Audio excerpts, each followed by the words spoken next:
ಮಂಜಿನ ಬೆಳಗಿನ ಜಾವ. ಹಳ್ಳಿಯ ತುದಿಯಲ್ಲಿರುವ ಚಿಕ್ಕ ಮನೆಯ ಮುಂದೆ ರವಿ ನಿಂತಿದ್ದ.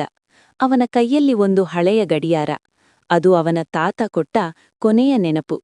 ಗಡಿಯಾರ ನಿಲ್ಲಿದ್ದರೂ ಅದರಲ್ಲಿ ಒಂದು ಕಥೆ ಜೀವಂತವಾಗಿತ್ತು. ರವಿ ಪ್ರತಿದಿನ ಶಾಲೆಗೆ ಹೋಗುವ ಮುನ್ನ ಗಡಿಯಾರವನ್ನು ಕಿವಿಗೆ ಹಚ್ಚಿ ಕೇಳುತ್ತಿದ್ದ. ಸಮಯ ನಿಂತರೂ ಕನಸು ನಿಲ್ಲಬಾರದು ಎಂದು ತಾತ ಹೇಳಿದ ಮಾತು ಅವನ ಮನಸ್ಸಿನಲ್ಲಿ ಪ್ರತಿಧ್ವನಿಸುತ್ತಿತ್ತು. ಹಳ್ಳಿಯ ಎಲ್ಲರೂ ಕೃಷಿಯಲ್ಲಿ ತೊಡಗಿದ್ದಾಗ ರವಿಗೆ ಓದು ಮಾತ್ರ ಪ್ರಪಂಚ. ಒಂದು ದಿನ ಶಿಕ್ಷಕರು ವಿಜ್ಞಾನ ಪ್ರದರ್ಶನಕ್ಕೆ ಮಾದರಿ ತಯಾರಿಸಲು ಹೇಳಿದರು. ರವಿಗೆ ಹಣ ಇರಲಿಲ್ಲ.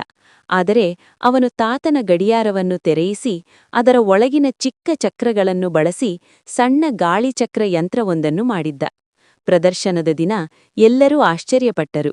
ಅವನ ಯಂತ್ರ ಗಾಳಿಯಿಂದ ಬೆಳಕು ಉಂಟುಮಾಡಿತು. ಶಿಕ್ಷಕರು ನಗುತ್ತಾ ಹೇಳಿದರು, ನಿನ್ನ ಸಮಯ ಈಗ ಆರಂಭವಾಗಿದೆ.